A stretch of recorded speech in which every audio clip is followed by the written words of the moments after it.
Good morning. These are the kinds of news stories that challenge the conventional wisdom with respect to China and raise serious questions about strategy at our own top companies. In Brazil, Ford Motor Company closed a factory that had been open for over 100 years, and then BYD, a Chinese car maker, bought the property and is now building electric cars there. Great Wall Motors, another Chinese car maker, took over a Mercedes factory that was closed in 2020 and will invest nearly $2 billion there in the next 8 years. Great Wall is a manufacturer of electric SUVs and electric trucks. Here are the questions then. These factories previously were staffed by Brazilian workers, and they will be again. So this is not the wage disparity argument that's raised when comparing American or European factory workers compared to assembly line workers in China. It's also not a supply chain problem. China's factories have big supply chain advantages because they have so many raw material suppliers in South America. But here we should assume that Ford Motor and Mercedes were getting their raw materials from South America for their factories there, just as BYD and Great Wall will be. So the supply chain argument doesn't hold here either. Why is it that BYD and Great Wall see great opportunities in Brazil and are investing billions of dollars there while our own top companies are going home?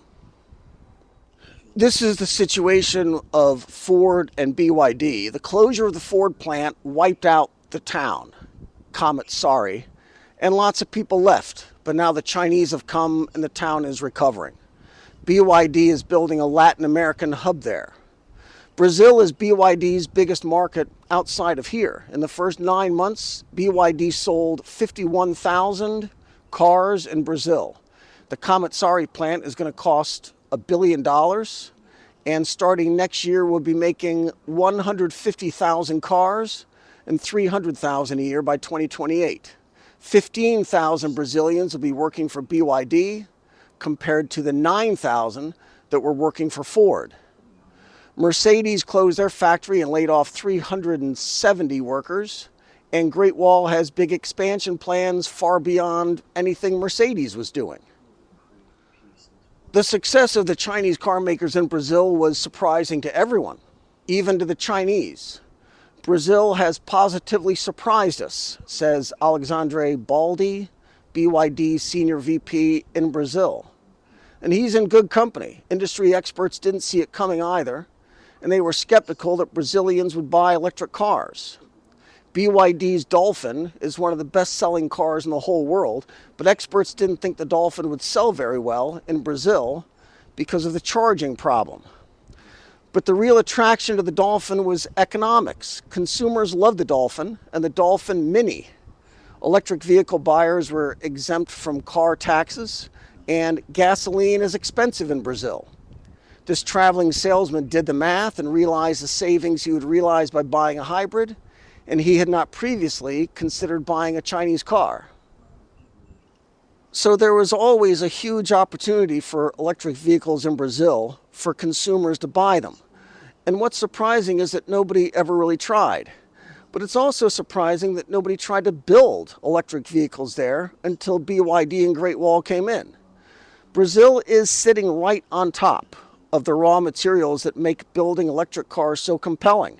And that's especially true given how much it costs to buy gasoline there. In order to build electric vehicles, you need a lot of lithium to make batteries for them. And Brazil has a lot of lithium, but until lately they didn't bother going after it. Now they are. Brazil is in blue, and they did not have a lithium industry to speak of before 2020. Now they're number 6 in the world. Brazil is expanding lithium plants and hopes to increase production of lithium 5 times more in the next 4 years. Currently, they rank 6th in the world in terms of overall reserves, but they have a big edge in production costs. Their costs of recovery are far below the industry average. Costs in Brazil are $300 per ton lower overall than from other suppliers. Brazil has enormous supply chain advantages now in lithium and also in the other components that make up electric vehicles. They also have a huge consumer market of over 200 million. And under the rules of South America's trade bloc, car makers that build over 40% of their cars in Brazil can export to the rest of the bloc without tariffs. That alone was enough for Great Wall to come in and start building SUVs.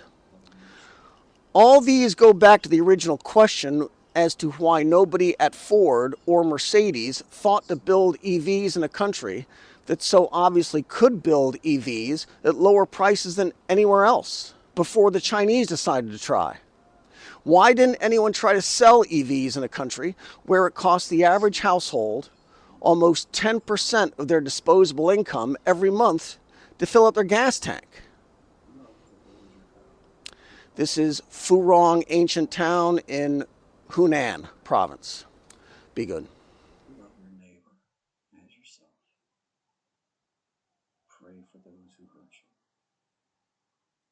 Love your enemies. Do unto others as you want others to do for you. Store up for yourself treasure in heaven,